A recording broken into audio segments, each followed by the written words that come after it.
Paris. Restaurants and romance, empire and opera, fun, surprising experiences at every one of the more than 300 stops on the metro. My name is Lisa. I'm a writer and tour guide. I carry a Canadian passport, but all we'll need is a ticket for the metro system as I show you historic, inspirational, endlessly fabulous Paris.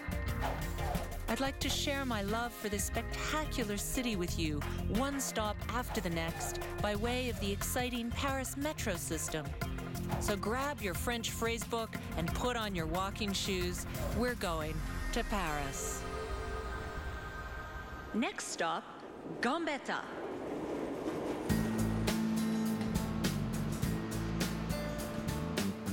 We're in the outer limits of Paris today, exploring the neighborhood surrounding the Gambetta metro station. This is Belleville, a traditional working-class neighborhood in Paris, gateway for newcomers and a haven for creative types. This is where legendary Edith Piaf was born, the singer who brought French music to the world. Belleville is also the site of the first workers' cooperative from 1877, in an area where aristocrats of the 18th century were building lovely small houses. We'll visit one of the few Art Deco churches in Paris and check out the largest green space in the city, Père Lachaise Cemetery. Here's our starting point, Place Gambetta.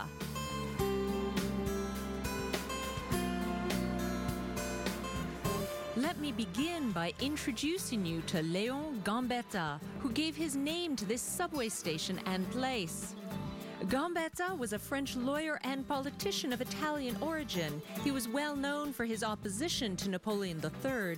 Gambetta was elected in this area during the Third Republic, which replaced Napoleon III after the disastrous Franco-Prussian War. There was a huge statue erected to his honor, which used to stand in one of the courtyards of the Louvre in central Paris. But during the Vichy government in 1941, the metal parts of the statue were melted down. And after the war, the statue was disassembled.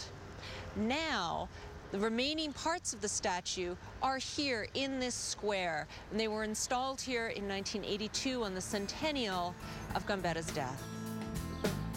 After being removed from the courtyard of the Louvre, the statue remained in the warehouse until the early 1980s. That's when what was left of the statue was installed here in the square Édouard Vaillant, a small park that's behind the town hall of the 20th arrondissement. Léon Gambetta was an immensely popular figure, especially for the people of Belleville, who elected him to the National Assembly. So this seems a perfect location for his statue.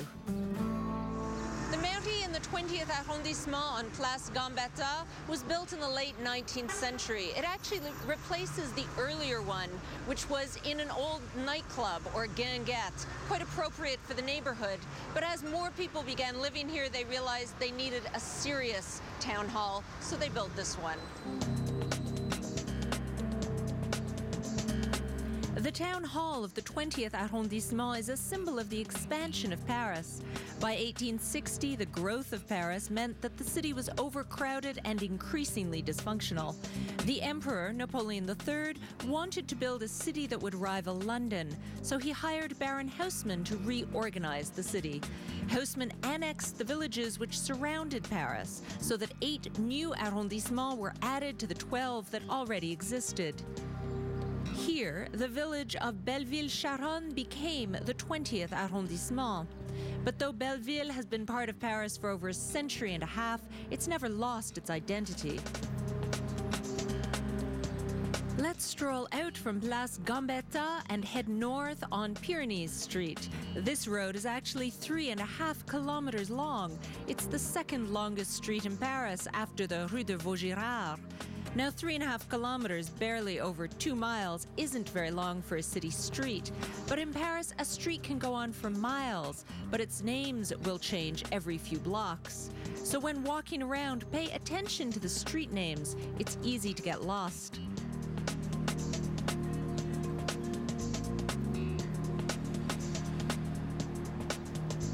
Right now, we're on Ménilmontant Street. To the east, the street name changes to Rue Oberkampf. It's not always easy to navigate in Paris and keep track of the street names, but you get used to it quickly, and the tangling streets make strolling a never-ending discovery. When major construction work transformed Paris in the 19th century, many workers and artisans were driven out from slums near Notre Dame in the middle of the city. Some of these workers found new housing in the eastern districts, over here, in neighborhoods like this one. Belleville has always been a source of inspiration for artists. You've probably seen photos from here, from some of the great photographers like Robert Doisneau and Willy Ronas. Daniel Panac, one of today's best-known French writers, has set several novels here. And then there are the singers. Maurice Chevalier, one of the greats of the French music hall, began his career here. And the woman who discovered Maurice Chevalier, Edith Piaf. This is the Place Edith Piaf. The famous French singer was born in this area. There's a statue to her behind me. And it's actually really appropriate to have an outdoor space named for her because she started singing at a really young age to accompany her circus performer father. There's even a bar Edith Piaf, the far end of the place.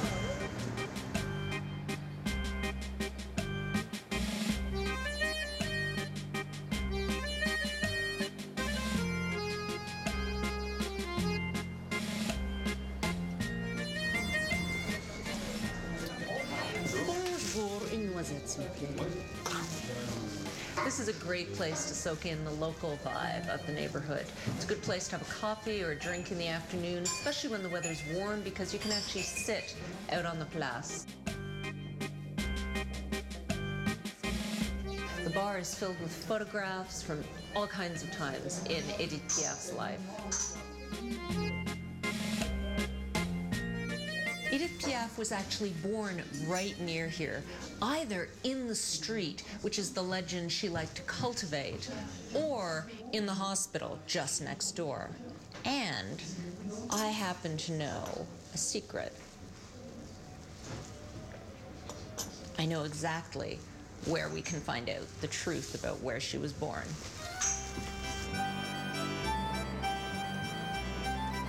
A little way from Gambetta, one of Edith Piaf's former apartments has become a small museum devoted to her life.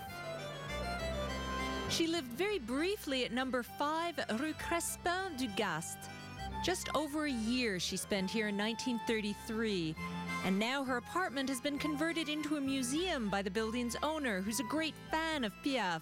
It's a private museum, so we phoned for a special appointment. Welcome to a museum dedicated to the life of singer Edith Piaf. Incredible collection of objects put together by Monsieur Bernard Marchois, who's a fan of Edith Piaf and inspired by her music. He actually met the singer before she died.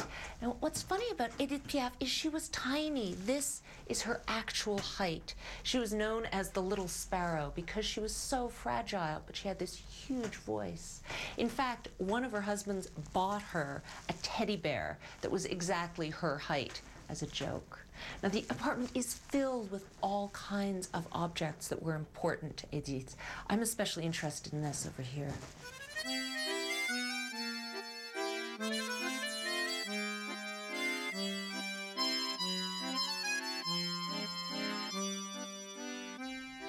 Now, these were actually boxing gloves that belonged to one of the tragic love stories in Edith Piaf's life, because Edith had actually a very moving life filled with complicated events and several lovers. One of the men she fell most madly in love with was a boxer who died tragically in a plane accident. So it's interesting here in the museum, there's all kinds of performance things and portraits about Edith, but there's also these tiny personal mementos that meant so much to her.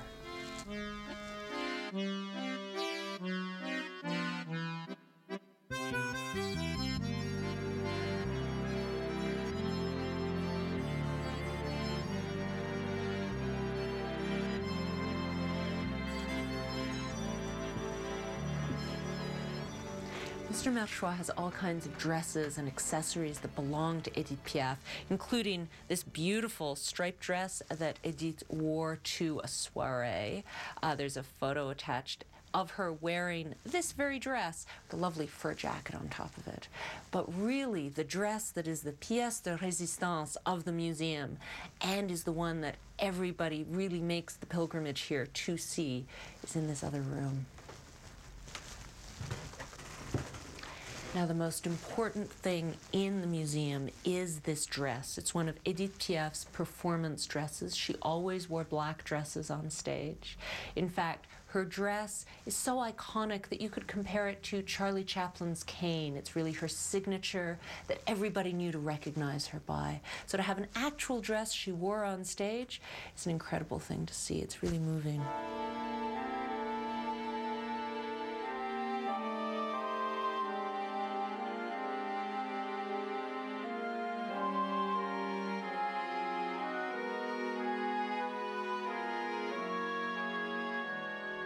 The museum is only 2 rooms, but it is packed with information about Edith Piaf's life and times. You can read letters to her various musicians and composer friends because Edith was really generous with her stardom. In fact, you can't leave this museum without humming one of Edith Piaf's hits, La Vie en Rose. I always like to imagine Edith Piaf being driven around Paris by one of her many devoted lovers. I wonder if she ever wandered off the streets of the city into the more hidden country-style neighborhoods around Gambetta and Belleville, which we're going to explore right after this.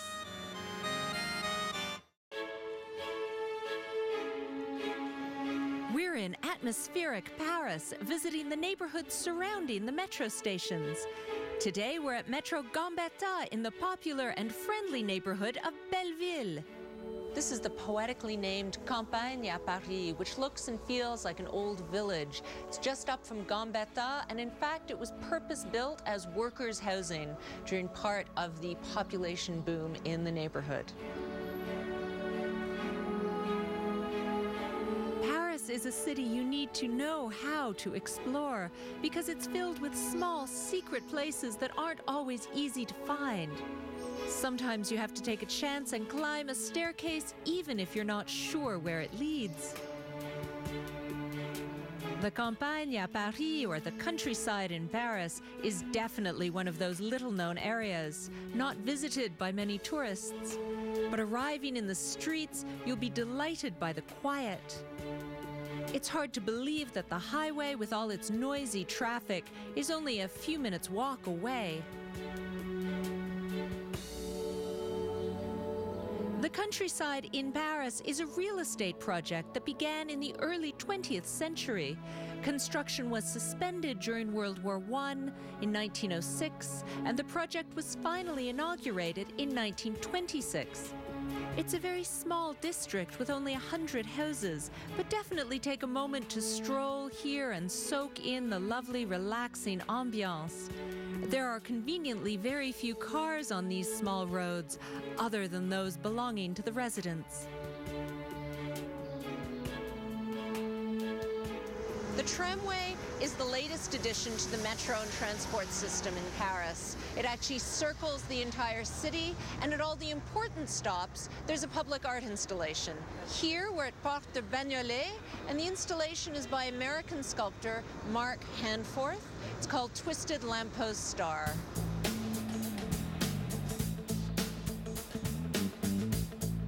With its subways, trains, and buses, the transit system in Paris is ideal for visitors. There's no need to rent a car to visit this city.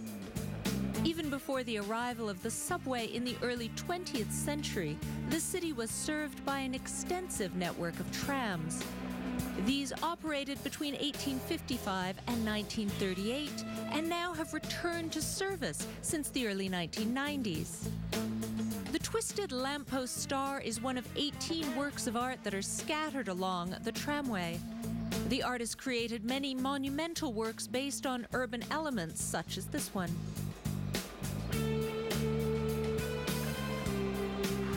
The best best-known attraction of the area around Gambetta Metro is the famous cemetery Père Lachaise, the largest cemetery inside Paris. No surprise, there are many flower shops and funeral homes in the neighborhood. In France, these companies are called pompes funèbres. La pompe means that it's associated with serious ceremony, and funèbre, of course, means funeral. But before exploring the realm of the dead, let's grab a bite to eat at nearby Père Lachaise on Boulevard de Ménilmontant. La Mère Lachaise is one of the many cafes in Paris that serve traditional French cuisine. But you can also stop in for a quick coffee or glass of wine at the counter. But personally, I like to stop in here for lunch because I know their salads are fantastic. The restaurant is called Mère Lachaise, which is, of course, a play on the great cemetery Père Lachaise, just a couple of blocks away. But, in fact, the great actress Sarah Bernhardt was called La Mère Lachaise by soldiers in the First World War because she had her leg amputated towards the end of her life, and she went to visit the front lines to encourage the French troops and to recite Molière to them and to sing to them. And she would be carried out there in a chair because she only had one leg. And the soldiers called her La Mère Lachaise, the mother chair.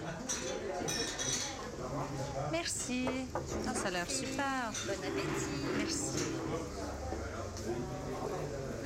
So I ordered what the French call a big salad, which means it's not just a green salad, but in France, usually a big salad means you have cheese and meat in your salad. So it's a whole meal. There is some lettuce involved, some greenery, some tomatoes or carrots, but the main point of a big salad is to give you an excuse to put either goat cheese or Cantal cheese or meat like ham or duck on top of the lettuce. So I ordered a chef because it's the perfect thing for lunch. And I happen to know they make a very good chef salad here. To finish up lunch, we can always order a dessert, maybe a soft chocolate moelleux or a profiterole. A good dose of sugar should give us energy to explore the fascinating Père Lachaise cemetery with our wonderful guide Thierry Leroy.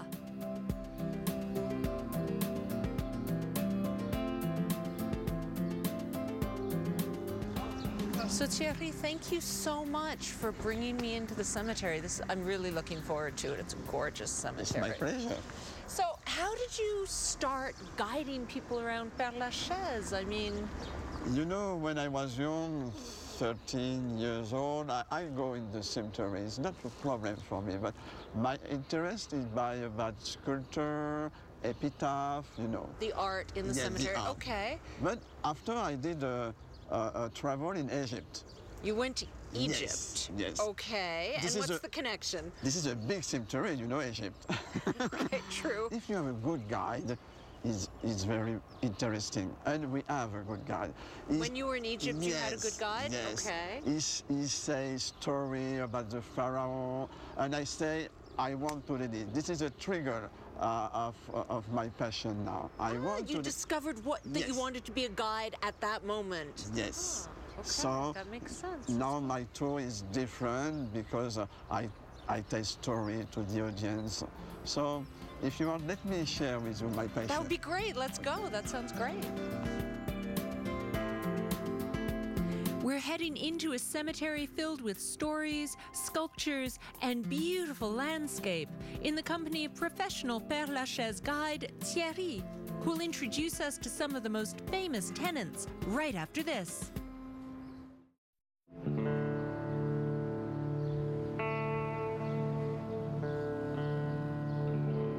We're exploring Paris, one metro stop at a time.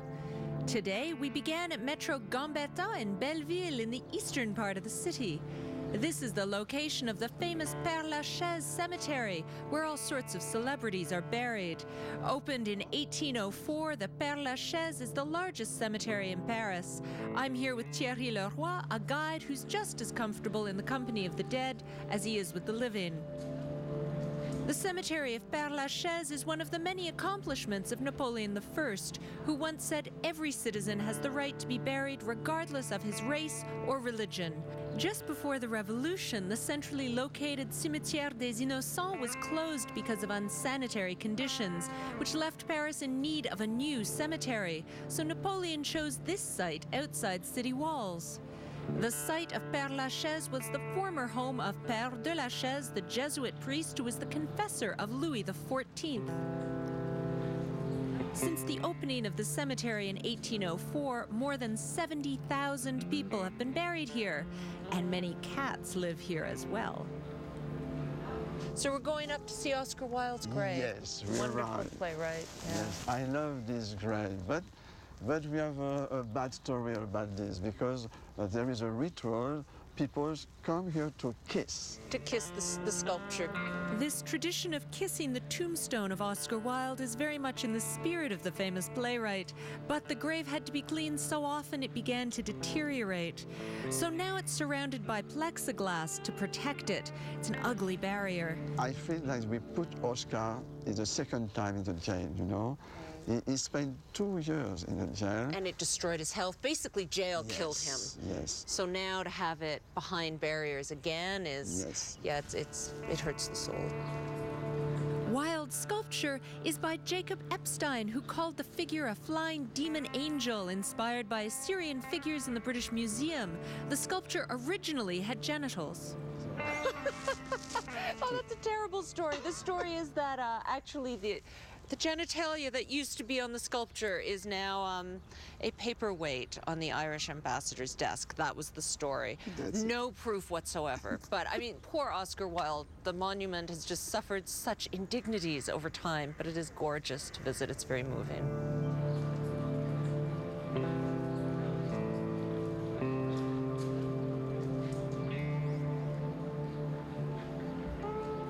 So, who's next? The next is Gertrude Stein, the famous Gertrude Stein. The wonderful writer, the very complicated and interesting and influential writer. For Americans living in Paris in the early 20th century, Gertrude Stein was a real celebrity. Writer, poet, and a great collector of art, Stein was the friend of Picasso and Hemingway. During World War II, young GIs made a point of visiting Stein for tea. The writer was a key figure of the avant-garde movement. What's wonderful about Gertrude Stein's grave also is that people leave little notes. Thierry was pointing out all the rituals people have. Someone's written a note saying a rose is a rose is a rose. Very famous citation from Gertrude Stein.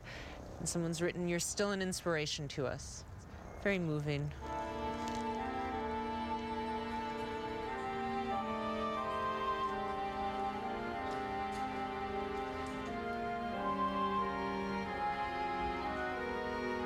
We are in front of the Edith Piaf grave.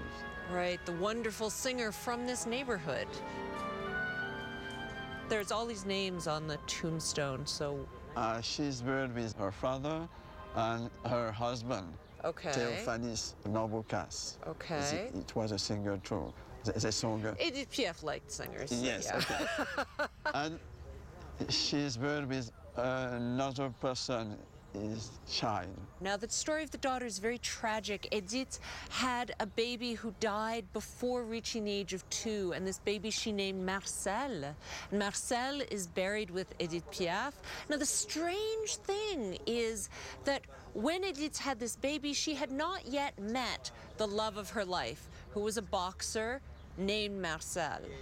So weirdly, she named this baby the same name that the love of her life, the boxer, eventually had, and he also died tragically. So there was a lot of tragedy in the life of Edith, but there's also so much music and just such an important visited grave because of all the music she gave to France. Next, Thierry wants us to see an actual historic site, not simply a tomb. In the spring of 1871, the Parisians took up arms to overthrow the openly monarchist National Assembly. The movement was called the Paris Commune, which called for a return to the values of the Revolution of 1789.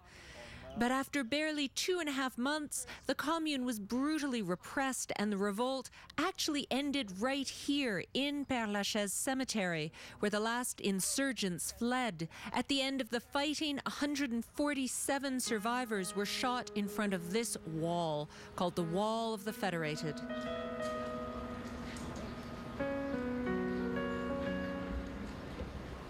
So now we arrive to Molière and La Fontaine. Molière, the wonderful playwright. Wow, okay. But this is a curious tomb because Molière died in 1673, La Fontaine died in 1695, but the Père-Lachaise cemetery only opened in 1804.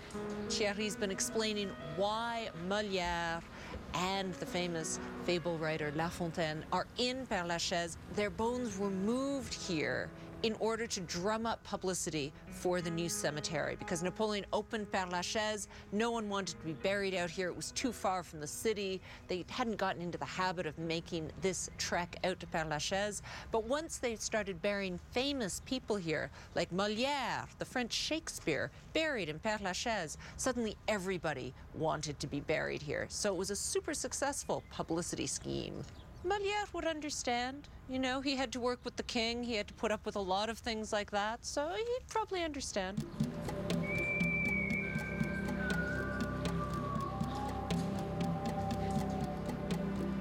Now we're going to see the most higher monument of the cemetery. Ah, the highest one, that's right, you told me about it. So it's this crazy obelisk, huh? And the whole cemetery of Paris is 21 meters. It's 21 meters, okay. Yes. And if you are in the Eiffel Tower, in Montmartre, in Arc de Triomphe, you can see. Really? You Yes. can see this from the Eiffel Tower? That's amazing. Yes. I like that. It's That's very great. Despite the size of the monument, its owner, Félix de Beaujour, was an obscure diplomat. But his enduring obelisk quickly became a place for women to meet their lovers in the 19th century. It was especially famous for illicit meetings between society ladies and very young soldiers. Even today, the cemetery has to regularly change the locks that close this crypt. Let's go visit the most popular grave in this whole cemetery next. Can you guess? Here are some clues. His name begins with James Douglas, and he was famous in the 1960s. Come with me to discover the most popular grave right after this.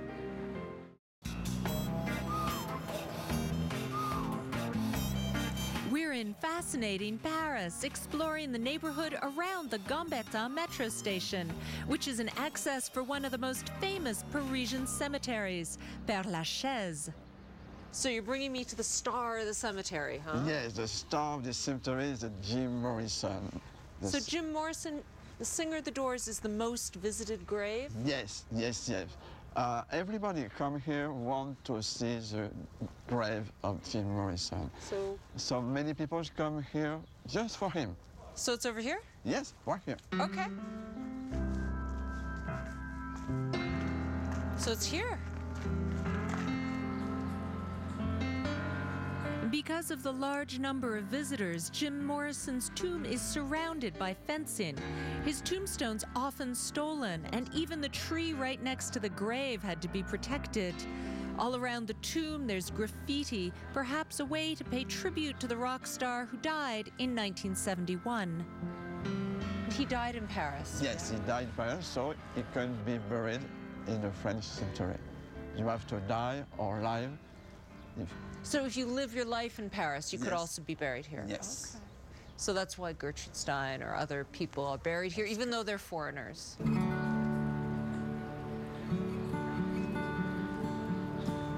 Even if you don't have Thierry to guide you, it's easy to grab a map at the entrance to the cemetery. You can explore amazing history here, politicians, writers, locals, foreigners, all kinds of people to remember.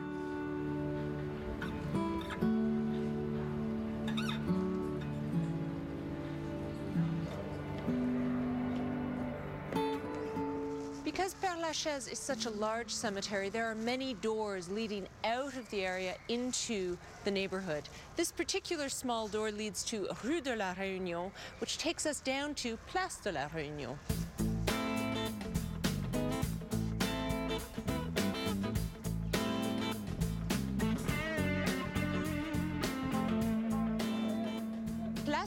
Réunion was recently spiffied up, and it's a lovely place to check out the atmosphere of the neighborhood. On Thursdays and Saturdays in the mornings, there's a lovely market here, a real villagey feeling. And any time in the week, you can drop by here and sit in the very pretty gardens to relax and people watch. Marché Réunion is one of many public markets held weekly across Paris. There's a wide variety of fresh products that come directly from the producers, but also because this is a very diverse neighborhood, you can find ingredients for all kinds of specialty African, Arab, and Asian dishes.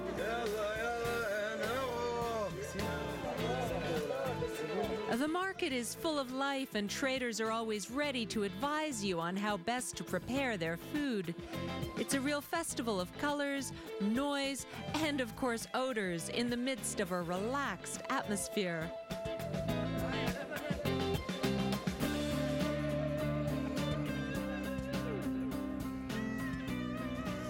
Place de la Réunion's little garden is a great place to enjoy what you bought at the market. It's decorated with lavender, rosemary, all kinds of local herbs, which is even more appropriate for the market. And it's a nice place to chat with people whose kids are playing here and whose dogs are walking. Let me show you an unusual aristocratic pleasure house just up the street on Rue de Bagnolet. It's a beautiful vestige of the 18th century Pavillon de l'Ermitage. The Pavillon de l'Ermitage was once a tiny folly in the middle of a vast estate belonging to an aristocrat. But these days, all that's left are the beautiful gardens and this small building. Welcome to what remains of the castle of Bagnolet, a huge property once occupied a good part of the 20th arrondissement in the 1700s here. A folie is the name that's given to a small house on a mansion's property, and follies like this were originally reserved for enjoyable activities like parties and picnics. The castle of Bagnolet once had 4 of these pleasure houses, but the Pavillon de l'Ermitage is the only one that's still standing today. This pavilion was the site of a great conspiracy during the Revolution. It was here that plotters met to try to save the king and Marie Antoinette before they were executed. But the conspiracy was discovered, and although the mastermind escaped, he left his mistress and his 7 co-conspirators here to be guillotined. Built in the 1720s, the pavilion is not heated and is used only in the summer. The murals in the gallery and the hall are the work of Jean Valade, a renowned portraitist of the early 18th century. The charming and delicate compositions foreshadow a style that would later be called Rococo. The gate behind me has the initials FP for François Pomerol, who is the wealthy candy maker who purchased this after the Revolution. At the end of the 19th century, the Pavillon de l'Ermitage was sold to the Public Assistance Organization that manages hospitals, who turned it into a small retirement home. Renovated in the 1970s, it's now managed by an organization called the Friends of the Hermitage. It opened to the public in 2005. The Pavillon de l'Ermitage is not the only reminder that the French nobility of the 18th century lived in the area. On Ménilmontant Street, the Baudouin Pavilion is another one of these buildings. It takes its name from one of the original owners, Nicolas Carré-Baudouin. When he inherited the building in 1770, he added pillars, columns inspired by the architecture of Italian villas. The pavilion has had a succession of owners during its history. The Prix Goncourt is one of the most famous literary prizes in France, and its creators, Jules and Edmond Goncourt, spent their childhood here. They have magical memories of this place. Later, the building became the property of a religious congregation who set up an orphanage and a home for troubled youth on these premises. The pavilion was finally bought by the city of Paris in the early 2000s before being expensively restored. The building has been open to the public since 2007. There are now 4 exhibition halls, an auditorium, and the Carré de Baudouin Pavilion has become an excellent cultural center for the 20th arrondissement. It regularly hosts concerts and exhibitions of all kinds. Paintings, graphics, sculptures, and photography, all the artistic variations are welcome within these walls. Since the space is government-run, the events and exhibitions presented here are free, which is great for visitors too. The aim is to promote culture to as many people as possible. The garden around the house has also been refurbished and offers a place to relax as well as a playground for young guests, nicely transforming a place reserved for a privileged few in the 1700s into a place of vibrant culture that's open to all today in the 21st century. This neighborhood has such a variety of architecture, from 18th century extravagance to the elegant modernism of the early 20th century. Come visit a church with me right after this. We're in Paris, a city with an extraordinary religious heritage. While visiting landmarks such as Notre-Dame de Paris and Sacré-Cœur in Montmartre, you might also want to visit some of the lesser-known churches, basilicas, temples, even mosques and chapels. Many of them are open to the public, but they're not always well known. This is one of the true secrets of Paris, an Art Deco church tucked on the far side of Père-Lachaise. This is the Church of Saint-Jean-Bosco.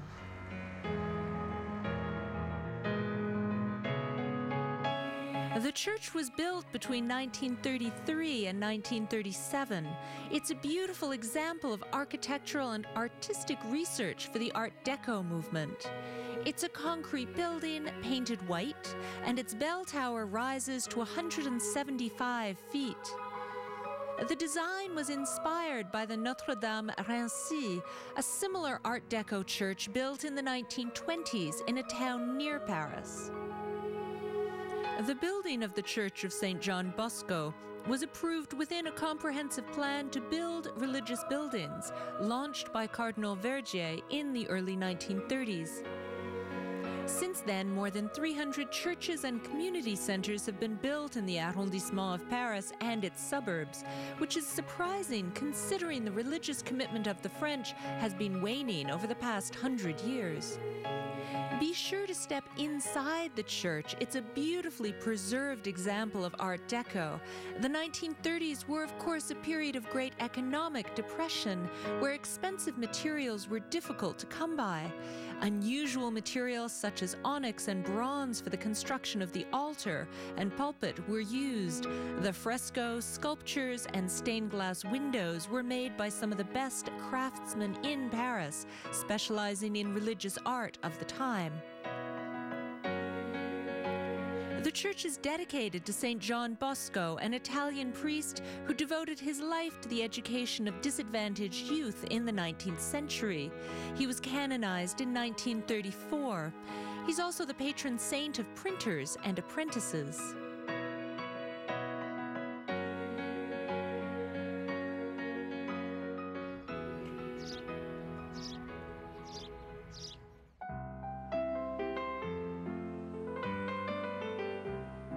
Let's stroll a bit further from Metro Gambetta. In the 19th century, this neighborhood was a small village in the countryside surrounding the capital.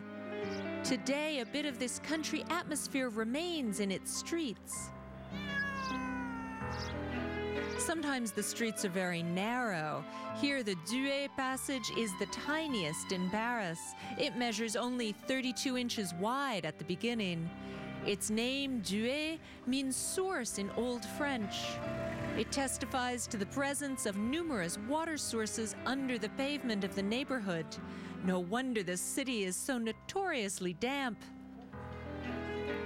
While we visit the countryside of Paris, keep your eyes open for little pieces of paradise that don't feel at all like a big city.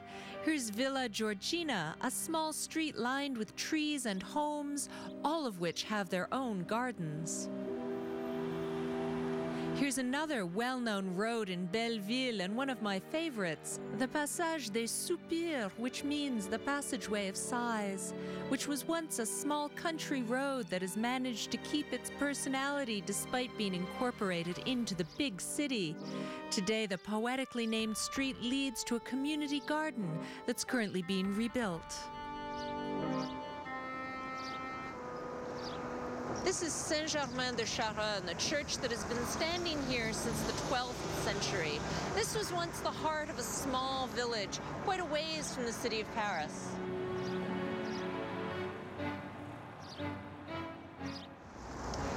This church is one of the few that has managed to keep its own small private cemetery. Most churches within Paris don't have cemeteries, so this is really unusual. In the cemetery here are buried several people who died during the Commune, as well as a highly suspect character who claimed he was the secretary to the revolutionary figure Robespierre. This church actually has a bell named Germaine because all the church bells have their own names, and this bell has been in the church steeple since 1606 and still rings. Belleville has a vibrant artistic and cultural life. There are numerous art galleries, cinemas, theaters, and spaces for all kinds of music. To enjoy the mood of this unique neighborhood in the French capital, let's grab a drink right after this. We're in Paris. After a day of strolling through the winding Belleville streets, let's enjoy a drink in one of the neighborhood's dynamic cultural venues. Welcome to the Bellevilloise, the first workers' cooperative in Paris. It opened in 1877 and continued through to the 1930s. Then it closed. But the building has recently been reopened as a fabulous music and arts venue.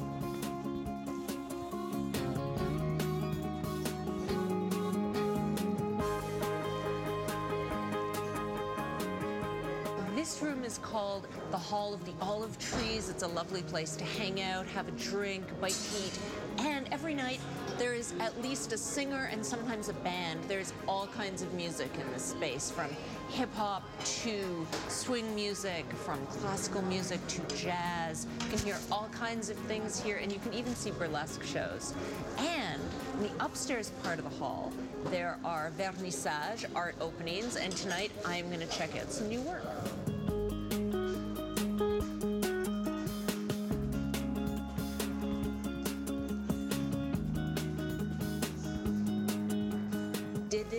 Maccabée is the artist tonight. She lives in Montreuil, which is just on the edge of eastern Paris. There's a lot of artist lofts out there. She's also a singer. She's a jazz singer concentrating on music from the 1930s into the 50s. And the Bellevilloise is one of the places that actually does music like that, does swing nights, all that kind of era, real specialty for here. And so she's sung in this space, and now she's got a vernissage of her visual art in this space. She actually painted the ones on the wall behind me specifically for this space. She was thinking the Hall of the Olive Trees, so she wanted paintings with trees, this sort of jungle, voyeuristic feeling, because, as she said, this is a lieu de passage. It's a place people pass through, going to things. It's an event place, so she wanted to create art specifically appropriate to the environment here. And she says she tries to do that with her work, to try and fit her fantastic creatures, her sci-fi people, into the place they're going to be showing in. In addition to the Olive Hall, there are spaces for concerts, exhibitions, and conferences. Spread over 3 levels, the spaces are flexible to adapt to all kinds of festivals and events. They can adapt to any style of function. In addition, the Bellevilloise remains true to its roots by organizing a cooperative working organic market every Saturday from 11 to 4. The good thing with the Bellevilloise is it is right in the heart of the neighborhood, but it's off the beaten tourist track, so you really have a sense of place. You get to meet people. It's very relaxed. I got here a little bit early to have a drink, but you can also arrive late with all the French people who always get here late. And there's a club, so you can while the night away on the bottom floor of the Arts Center.